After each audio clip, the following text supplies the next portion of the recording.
common behavior problems. I don't think I really need to call it out because I think most of us know what it is. So I've listed them there and I'll just go through them. I'm not talking about extreme problems. I'm not talking about things like aggression. We're going to try and retain this conversation to something more common. If you or any of your friends have experienced any of this, please nod furiously for each of it so that I know I'm dealing with an audience that is somewhat understanding what I'm saying. Excessive barking? Yeah. Beagles, indies, oh yeah. Excessive jumping, boxers, labradors. Destruction, indies. Pulling on the leash, every big dog. Oh yes, and excessive nipping. Oh, those nippers on the ankles. Yes. So, quite standard set really. Okay. So, that brings me to this. Are they all the same? Can I really talk about them in a very generic fashion in a 1-hour talk, which isn't counting down for some reason? So clearly I have more than an hour, infinite time. So the answer is no, they're not all the same. Case in point, let's pick an example, barking alone. Do you know that barking alone, there are several different kinds of barks? Documented kinds, we have up to 7. Undocumented, God knows what. And I'm not even talking about other kinds of vocalizations. I'm only talking about barking. Alert barking, guard barking, attention-seeking barking, breed-related, excitement, frustration. There are a bunch of others too. So many different kinds of barks alone. So then, could you just play this, please? Could you play this, please? Yes? Oh, yes, because I'm too short. Yes, I am not like Joe back there. Yes, look at all these behaviors. Look at how different they are.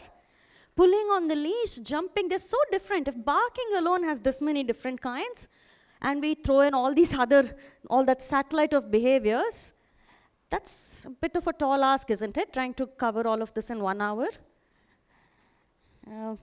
Almost a little arrogant. But, and as a behavior analyst, that's what I do, behavior analysis and counseling.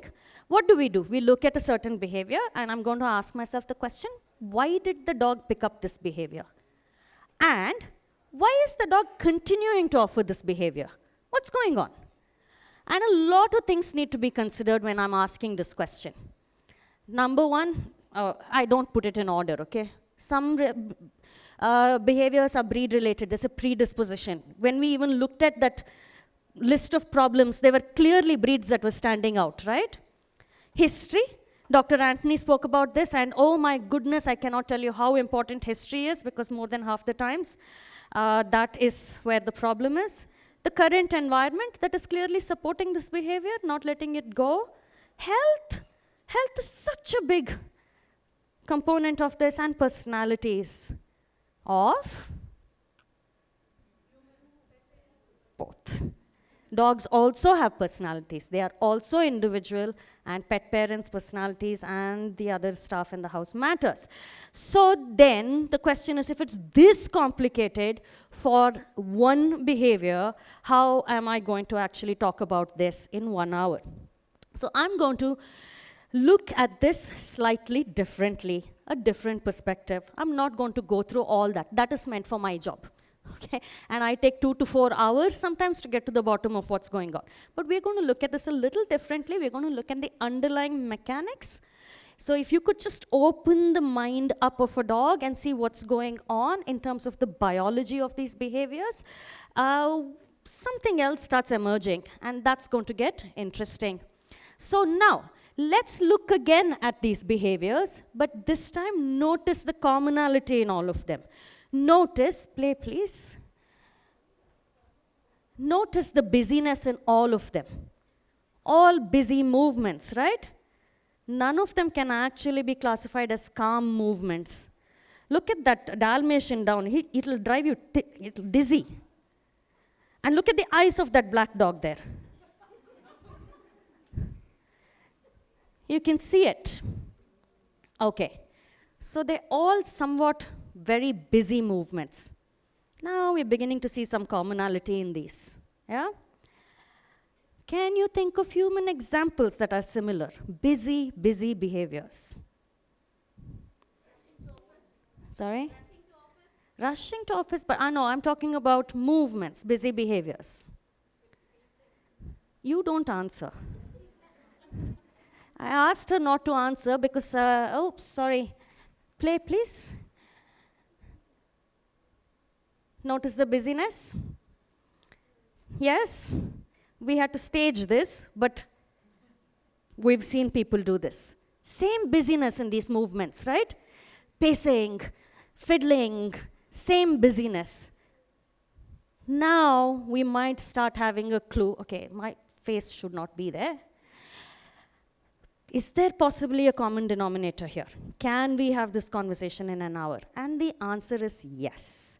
There is a common denominator across all these behaviors, and that's adrenaline. Have you heard of this? In what context? Stress, fear, excitement. Absolutely. Yes? Is that also adrenaline? Yes. Is that also adrenaline? Yes. Of course. I couldn't get a good picture that is legally free. That's the best I could do. We've heard the term adrenaline rush, haven't we? Keep that in mind for the duration of this conversation. I've tried to do some, conjure up some mental images for you, so keep it in mind, it'll be useful. I'm going to get just a little technical here. It's not as much adrenaline rush. We're looking specifically more at what we call SNS activation or sympathetic nervous system activation. I don't want to get into too much detail about what SNS activation is, but putting it very, very simply, it's preparing the muscles for action. It's a part of a process where muscles are getting prepared for action. That's where you're getting that busyness from. And adrenaline is one of the chemicals that's involved in this process. There are a few others, noradrenaline and things like that. But I want to draw your attention to a specific one here, cortisol. Because cortisol is a steroid. It's a naturally occurring steroid in the body. And the reason I bring this up is, it now kind of makes sense, that busyness. If you're actually saying that there is cortisol, there is steroids in the body, now it makes sense, doesn't it? That busyness of those movements makes sense. It starts adding up. Okay, and that's, play please. I have a lot of videos. And that kind of explains this. It's not that Mansi and I took steroids before this, that's not really true. And these behaviors are not necessarily shown by people who have taken steroids. It's simply SNS activation. It happens in the body when we are anxious. You saw me in the morning, I was sitting there and my hands were shaking because this is part of the process. The muscles are getting ready to move and you needing to move. Oh, there's my face again. Okay. Okay. What's wrong with just a little bit of adrenaline rush? We all get it. I was nervous just before this event. And is that a behavior problem? Is that really the problem behind, cause behind behavior problems? No, not really. That's not where the problem is. We all get a little excited. There's nothing wrong with it. We all get a little scared. That's natural. Nothing wrong with it. But here is where the problem starts occurring. When there is persistence of state, which is that the dogs are continuing, or even human beings, are continuing to stay in that state for a long period of time. There is an inability to relax. I love talking about this because some of you might know I do have anxiety disorders. That describes exactly what I feel. Inability to relax. Feeling a little anxious, not a problem. Feeling a little anxious before giving a talk happens to all of us. Feeling anxious before you meet anybody, call anybody, go anywhere, answer the doorbell, fill a form.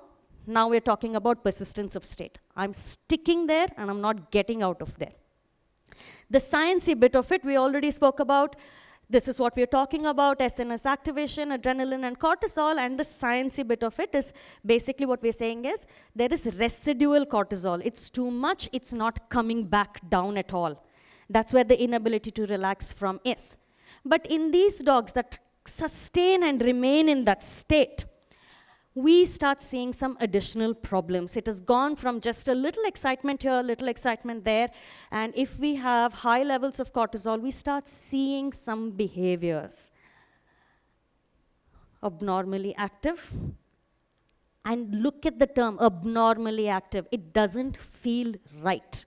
How active they are just doesn't feel normal. We all have frame of reference for what is normal, our street dogs. Fantastic frame of reference. And these dogs are not like that. They move a lot. They do a lot of things. I need to do this, I need to do this. And they're getting into trouble all the time because they can't seem to stop it. Okay.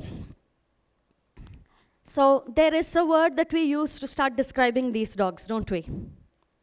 Hyperactive. Yeah, we call them hyper dogs, right? I prefer the term hyperexcitability because there's a little bit more here. Not only are they excessively active, they also get excited very easily. Small things seem to excite them far more than they should be getting excited. You go out for a year and come back, or you go out for a month and come back. Oh my God, your back is a great reaction. You go out for 2 minutes and come back. Oh my God, your back is not normal. It's an excessive reaction. So, technically speaking, these dogs are triggering easily.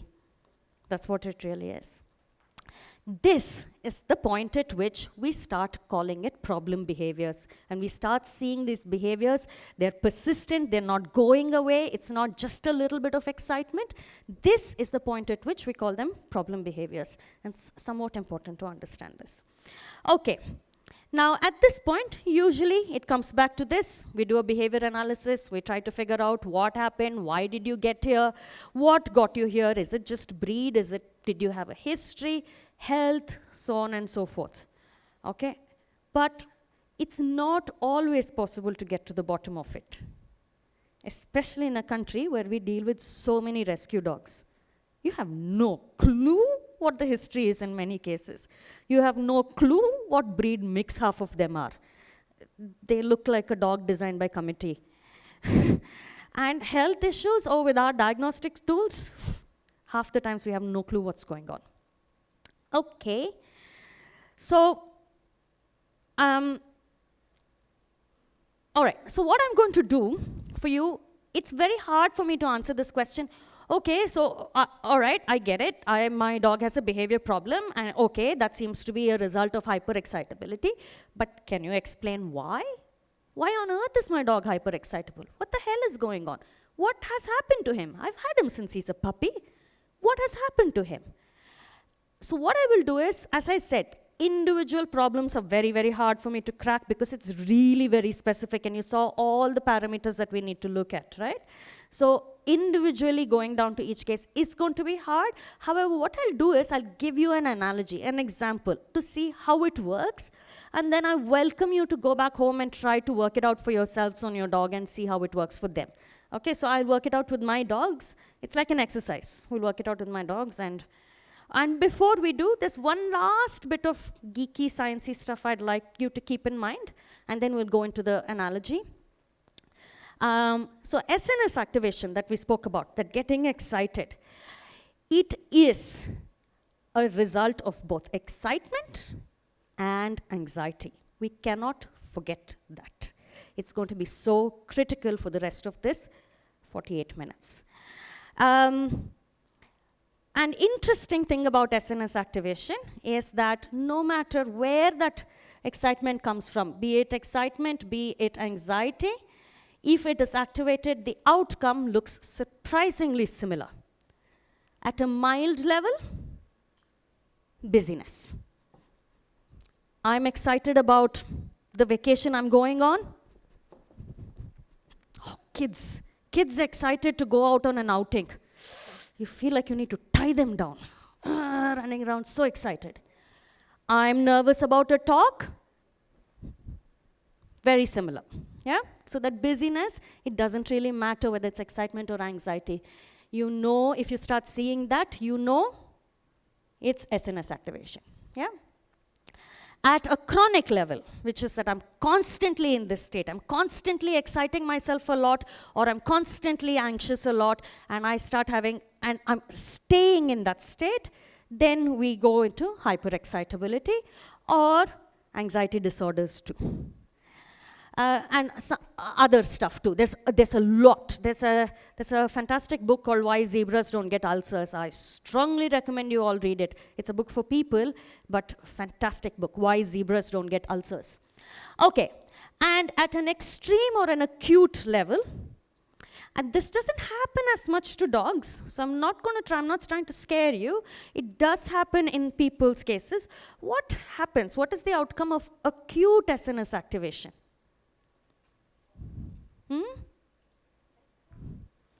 Sorry?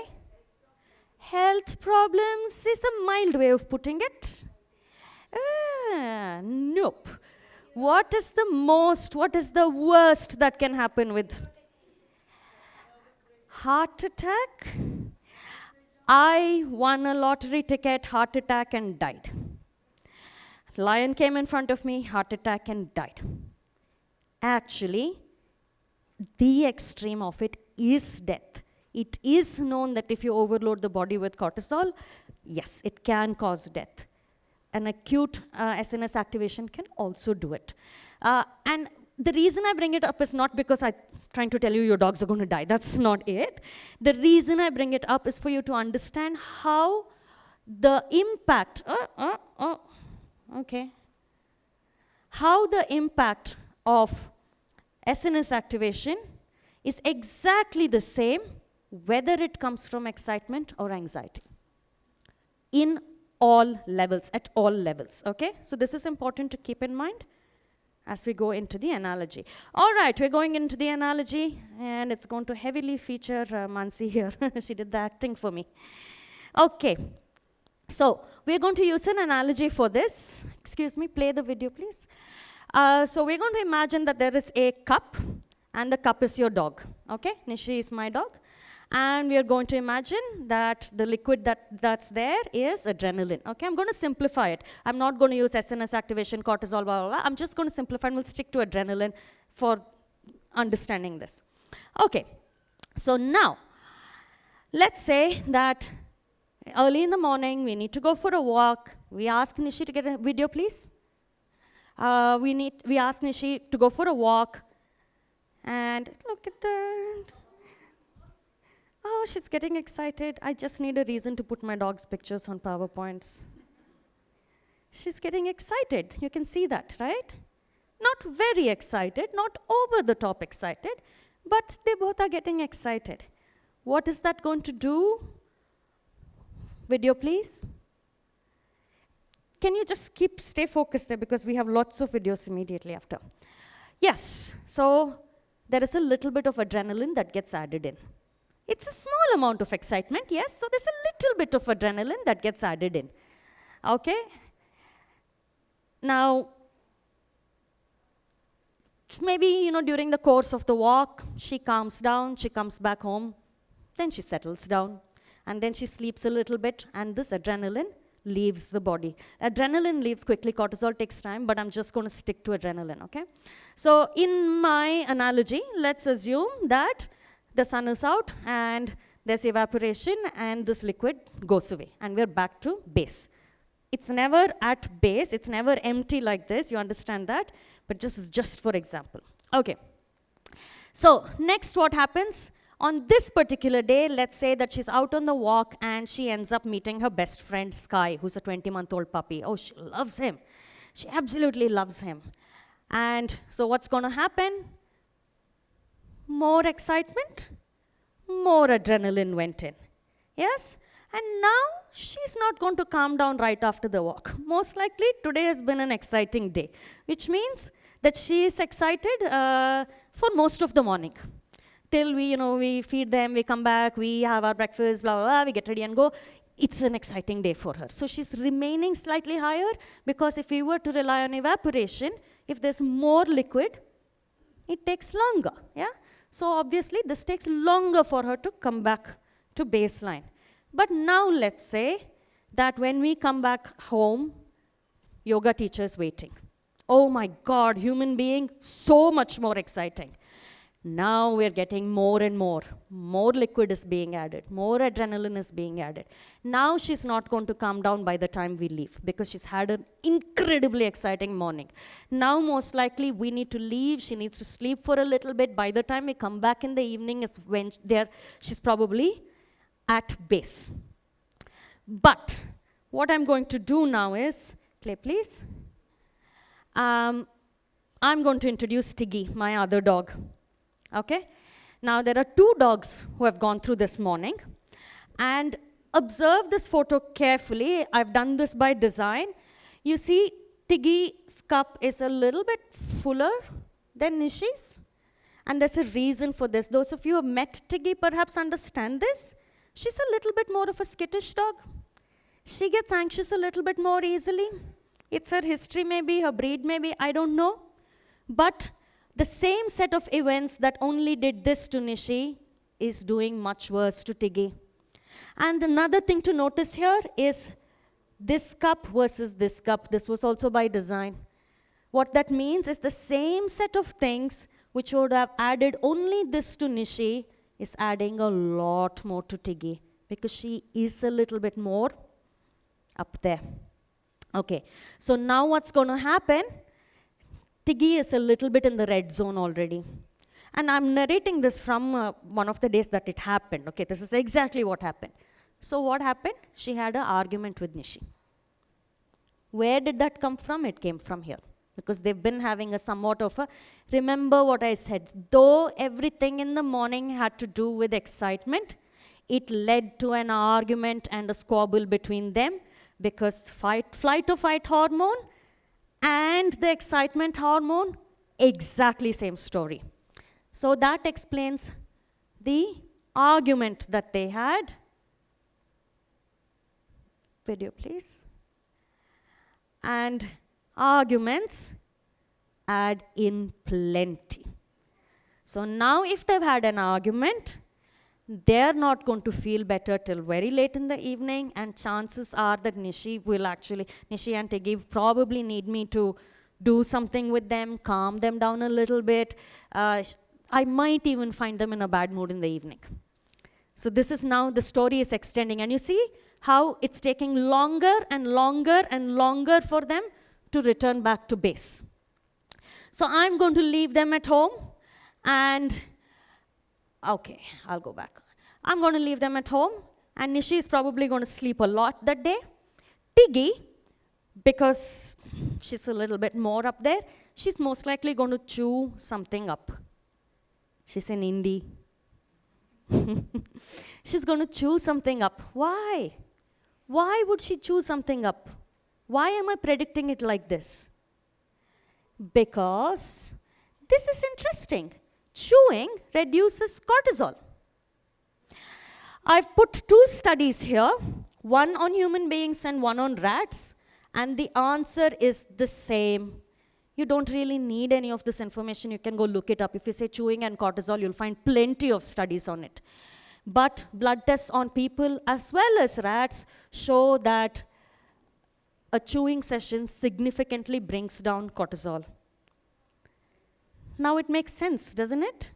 Why she decided to chew up something? It doesn't, we don't understand it. Why? What happened? What happened? Why did you chew up things? It's a behavior problem. No. Just trying to cope with what's going on. So back to our analogy. What is she doing? Let's imagine that we have a little pin and we have pricked a hole and we're trying to drain it out. And you can see a little bit of liquid draining out here. She's trying to bring it back down. By chewing, she's trying to bring it back down. And sleep and chew, that's my Tiggy. And this, I took this picture yesterday. I think yesterday, day before yesterday or something like that. Because I was preparing this presentation and I was trying to see which video or photo I should put to do this. Promptly she picks up this toy, she tears it up, and then she passes out. And then she passes out for another reason. Other than cortisol, there's one more chemical that actually increases in her body. Any guesses? My students don't answer. I might put you in a spot and make you answer. Any guesses? What cortisol comes down when you chew? What goes up when you chew? Endorphins. And endorphins are chemically similar to morphine. Hello? Morphine makes you sleepy. We call it bone coma in our house. You make them chew on bone and they pass out for 2 hours. And I use these tools significantly. I will try and induce sleep. I will try and induce chewing. It was really interesting. When she was doing this, my husband who's sitting back there, he was like, what happened? What happened to her? And I said, I don't know. Nothing happened. I can't remember what happened. Then we traced back. 15 minutes ago, Nishi and Tiggy had a cold standoff. Okay, there wasn't an argument, nothing. Nishi is standing here, Tiggy is standing here. Both of them are like, all right, okay, fine. That was it. It lasted about 5-10 seconds. Immediately she pulls something out and starts chewing. How fascinating is it? She felt a little stressed. She brought herself down and she's out. I love that picture. Okay, so one might ask, why are you making such a big deal? She met a friend and she met a yoga teacher, and for those 2 things, you're trying to calm the dog down? I mean, seriously, why? What's the big deal? So, the thing is, just play it and pause it immediately. Pause it, please. Okay. So, what I'd like you to see is this black, yeah, okay. I get. Play it and pause it, please. Pause, yes. So, I'd like you to see this. You see a little purple line here that I've drawn? The arrow is pointing to it, yeah? Okay, so there is some kind of a threshold. There's no hard science to this, yeah? It'll change dog to dog, it'll change breed to breed, and so on and so forth. But there seems to be some kind of threshold to this. Now, this cup is busy draining, okay? We made a lot of holes in this cup, right? And you see this liquid here, it's busy draining, yeah? So technically, we would like this cup to return to normal. However, continue playing, please. You're filling way faster than the draining is happening, way faster. And the threshold gets crossed. What happens when the threshold gets crossed? No, not yet. What? No. Calming down is very slow. What did we call that? Hyperexcitability. So one of the outcomes when the dog crosses a certain threshold is we're seeing hyperexcitability in dogs. Look at the eyes of that dog. He's not sleeping for another year. Okay. And the problem with hyperexcitability is that it actually worsens. So I'll give you an example. You're an extremely calm person, like my husband, and somebody goes and says, hey, on his back, oh, I didn't see you coming. Cool, hi. Yeah, little excitement. This thing on the left, little excitement. I'm an anxious person. You come and tap me on the back. I'm going to jump out of my skin. What the hell? There you go. The same trigger, but see the reaction. Makes sense, right? We have seen this. If you're in an agitated state, you're likely to get even more agitated by small triggers. If you're calm, you seem to be able to deal with the best of triggers quite easily. Okay.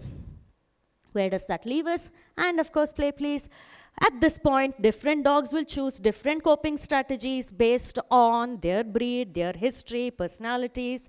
Different people choose different coping strategies. So that's where the difference comes from. But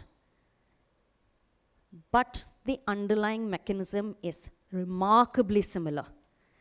It's this story, and the story is not really changing, no matter which of these behaviors you bring into the picture. Okay, and Let's say we continue going down this path. We're filling faster than we can drain. Whoops, that just spilled over. So, you see that? What is the equivalent of spilling over in a dog? Yes, bite.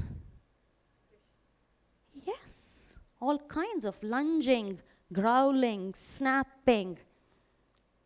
Come on, aggression. What we call aggression, that's why I put it in quotes, it's not really aggression, but what we call. The point I'm trying to make is, it doesn't take much to go from this to this. Isn't that interesting? So let's assume in my case, the dogs, it has been building. You have a hyper-excitable dog. He can border on that sometimes. So something has been happening. We've gone out. We've been out all day. Firecracker burst. She got afraid. She did another gurr to Nishi, and Nishi did gurr back. Something happened. The cup has gotten all the way full, and I don't know. I have no way of knowing. It's not like they have a battery indicator on them, do they? So I don't know. I have no idea how she's going to be reacting to it. Back here, okay, you can't see this here. Let's see if I have a, yes. The trigger might be very small. We live on the top floor, and there's a lift room upstairs, and when people come and open and shut that, it drives Tiggy a little bit crazy. It's a small thing. Most days she will go there and she'll say woof, woof, woof. Her hackles are up, and she'll come back. But if that cup was full, something happened, I didn't know about it, that small trigger can now turn into a fight. This happened actually in our case. Nishi and Tiggy had been taken for some kind of a treatment. Usually they're treated together in the same room. But at that one particular time when we went there, the facility had changed, and they decided to treat them in 2 separate rooms. We didn't realize what a big deal it was for Tiggy. Her cup had filled up. And then she had a stomach infection. Health worsens cortisol. Then she had something else happened. I think this whole yoga teacher thing happened. Full.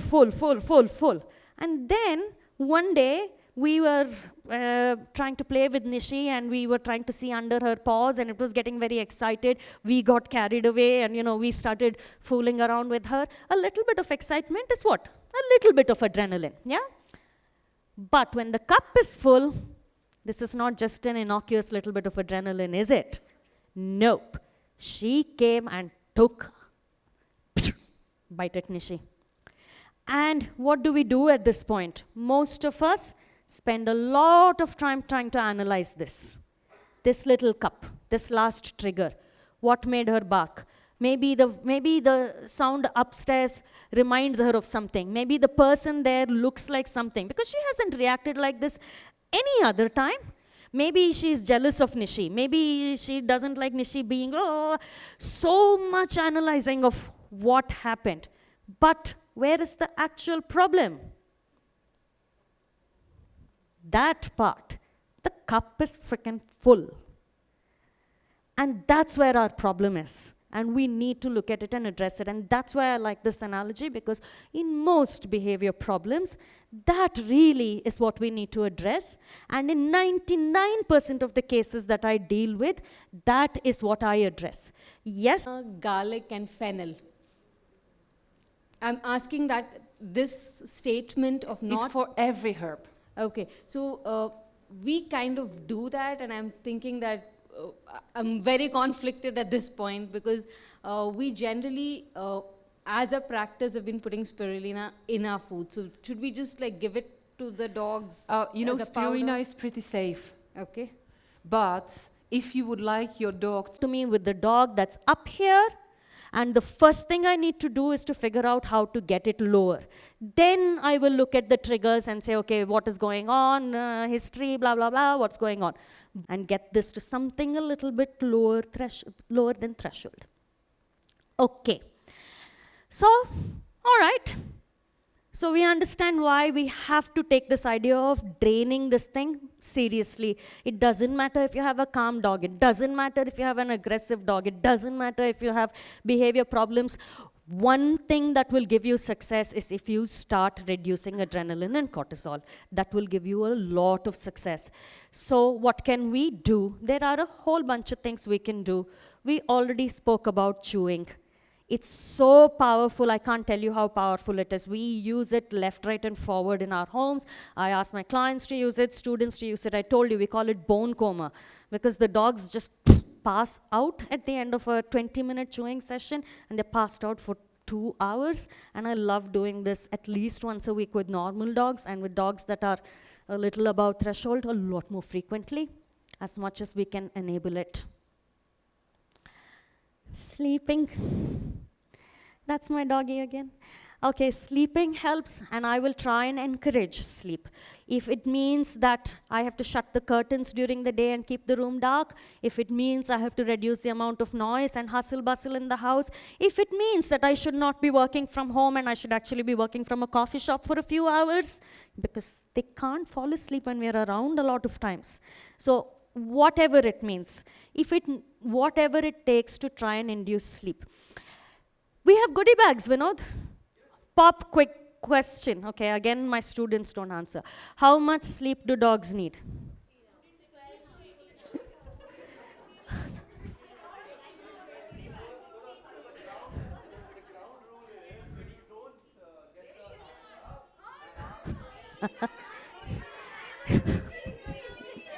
Okay, I'll put Vinod out of the misery. I'll ask a tougher question, okay? We'll come back. Yes, 16 hours is somewhat the ballpark. Yes. Yes, puppies even more. Who else even more? Older dogs even more. I'm a good teacher. Who else even more? Sick dogs. Who else? Now, aren't you wishing that you are a dog too? Stressed dogs. If cortisol clears when you sleep, you need more sleep. Give me a human example. Depression. Don't we see this so frequently? Depressed people sleep a lot. I swing between anxiety and depression. Oh, this is turning into a confessional. But when I'm in an anxious state, I can't sleep much. But when I'm closer to depression, I sleep like no man's business. Yes, we'll get there. Okay, so lots of sleep, lots of sniffing. Sniffing is incredibly powerful in reducing stress. My students don't answer this again. Human example. Where do we use sniffing? Nope. Where do we use sniffing to calm ourselves down? Sniffing. Nope. I will reword this. He is like, I want to make my life easy. Give it. Okay, I'll reword this, you'll get the answer. Not quite. Let me rephrase it, you'll get there. Shoo. Let me get there. Okay. All right. I'll rephrase the question. Where do we use breathing to calm ourselves down? There you go. Pranayama. Right? Pranayama is built on the principle. We do this all the time. And you know how powerful it is. You know that you can't do pranayama for more than a few minutes. It'll fry your brains out. We've seen this on TV all the time. When people are panicking, breathe. The science of it is kind of fairly solid. We spoke about SNS activation.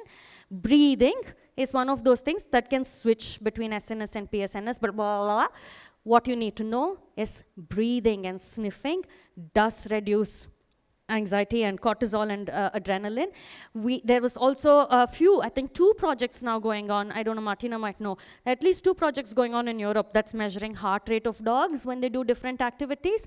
And this is so powerful in all of them. Their heart rate just starts dropping down. It's incredible. We don't have to do anything fancy really. Dogs, I can't get a dog to do pranayama, but dogs are creatures of their nose. Their ability to sniff is how many times that of human beings? Mm. Mm.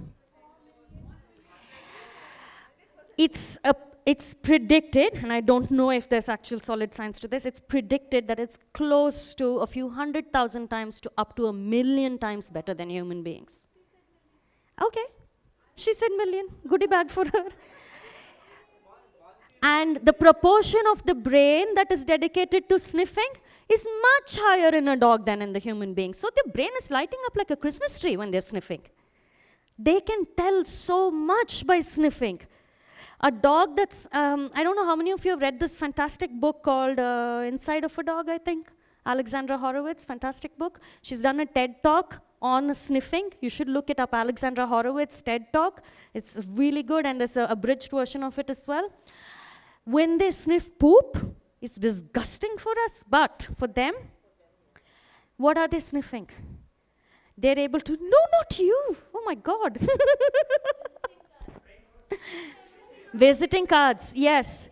The age of the dog, the health of the dog, what the dog has eaten. Is the dog in heat or no? When did the dog come here? Which direction did the dog come? Which direction did the dog go? Yes. Tells time. When did it come? They actually can differentiate between fresh and old smells. It's really interesting. So, if that's how much they can actually figure out. Huh? Yeah, peeing on it, yes. They do like to leave messages back as well. It's, Anilil would say this, it's like, you know how kids and teenagers, when they go to a place, they love drawing on the bathroom wall, no? So I was also here.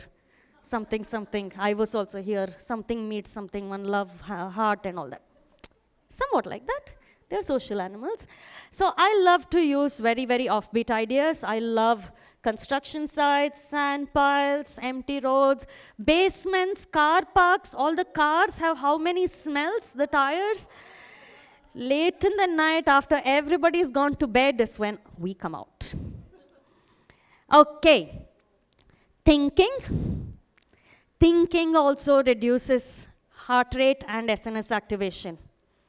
In human beings, you've heard this quite frequently. If you are anxious or angry, don't take a decision. Sleep over it, take it with a calm mind, because the emotional part of the brain and the reasoning part of the brain somewhat cancel each other out. They don't do very well with each other. So the flip side of this is, and again, as an anxiety person, one thing that's given as a tool for a lot of people with anxiety, especially if you're getting close to a panic attack, is to start making lists. You're forcing the reasoning part of the brain to take over and shutting down that emotional part. Name all blue objects. Name all the objects around you. Make lists. It's just getting your brain to reorient a little bit. In the case of a dog, they think the most when you give them ways to how to figure out how to get food. So that's a really good thing. You can create little puzzles for them, give them opportunities to put their brain to work. Some people use store-bought puzzles. Those are also great, but just keep in mind that this is thinking time for the dog. I've seen some people who get the puzzles and miss the point entirely because they're there with, oh, such a good dog, yay, do it more. What do you think is happening to adrenaline? Yeah. So you have to do this the right way. Back off from them. Give them room to think. If they're not able to solve it on their own, maybe they're not ready for that. Give them something that they can work on their own. Give them challenges. Give them things to think about. Get creative. It doesn't have to be expensive, but it needs you to apply your brains a little bit. Little thinking for you, little thinking for them. Some food and herbs are also known to do this job very well. Martina's talk is right after, so maybe we will learn something from there about herbs that can help calm down. I'm not talking about weed. I'm talking about other things, lavender and things like that are supposed to help. Food also, some foods are known to soak up cortisol, and that heavy, full feeling, full food releases what? Serotonin. Serotonin. And that's another increases well-being and helps calm dogs down.